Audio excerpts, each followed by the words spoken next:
Minuman keras atau alkohol. Pengertian, jenis, dampak, hukum, dan pencegahan. Nama kelompok 1. Muhammad Anas Akbar Saputra 2480 59. 2. Dimas Aulia Praba 2480 43. 3. Muhammad Ayu Junirmawan 248107. Apa itu minuman keras? Yang pertama, mengandung etanol. Minuman yang mengandung etanol yang dapat mempengaruhi sistem saraf manusia. Yang kedua, proses fermentasi dihasilkan dari fermentasi atau penyulingan biji-bijian, buah atau sayuran. 3. Kadar bervariasi.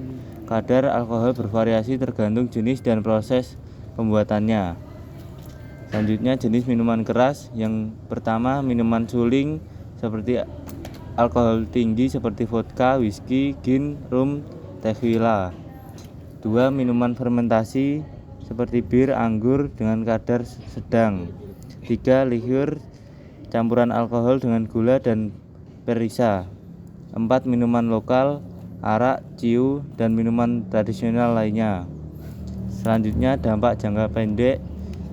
Yang pertama, pusing dan mabuk, keadaan tidak sadar akibat berpengaruh alkohol. 2. Mual dan muntah, gangguan sistem pencernaan. 3. Gangguan koordinasi, kehilangan keseimbangan dan kontrol tubuh. 4. Detak jantung tidak normal, resiko koma dalam kondisi ekstrim. Selanjutnya, dampak jangka panjang. Yang pertama, kerusakan hati, sirosis dan kerusakan permanen pada organ hati. Yang kedua, penyakit jantung, gangguan fungsi jantung dan pembuluh darah. 3. Gangguan otak, kerusakan permanen pada jaringan otak. Keempat, resiko kanker, meningkatkan kemungkinan berbagai jenis kanker.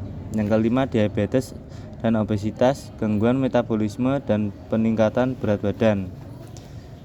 Dampak kesehatan mental. Pertama, depresi, perasaan sedih dan putus asa. Kedua, kecemasan, khawatir, berlebihan dan gelisah. Ketiga, halusinasi, melihat atau mendengar yang tidak nyata. Keempat, ketergantungan, tidak bisa lepas dari alkohol.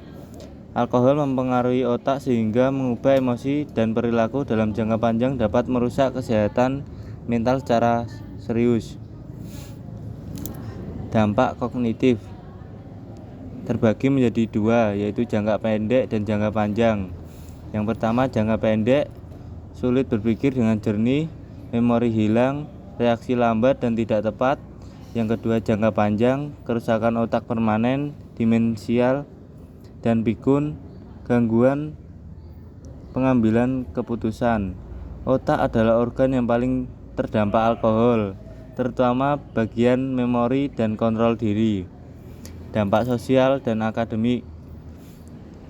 Dampak sosial, konflik dalam keluarga, kekerasan dan kriminalitas, pelanggaran norma sosial. Dampak akademik, nilai akademik menurun, tidak fokus dalam belajar, bolos sekolah atau kuliah, sanksi dan instrumen pendidikan. Alkohol tidak hanya merugikan diri sendiri tapi juga lingkungan sosial dan pendidikan. Selanjutnya, hukum dan etika di Indonesia.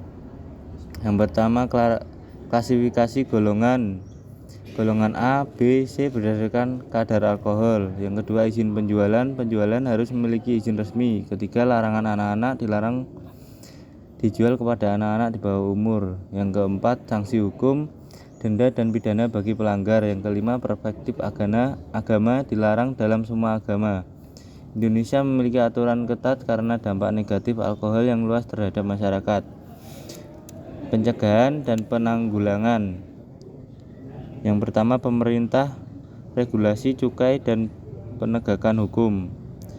Yang kedua, masyarakat, edukasi dan pengawasan ketat. Yang ketiga, pendidikan, sosialisasi bahaya dan kegiatan preventif.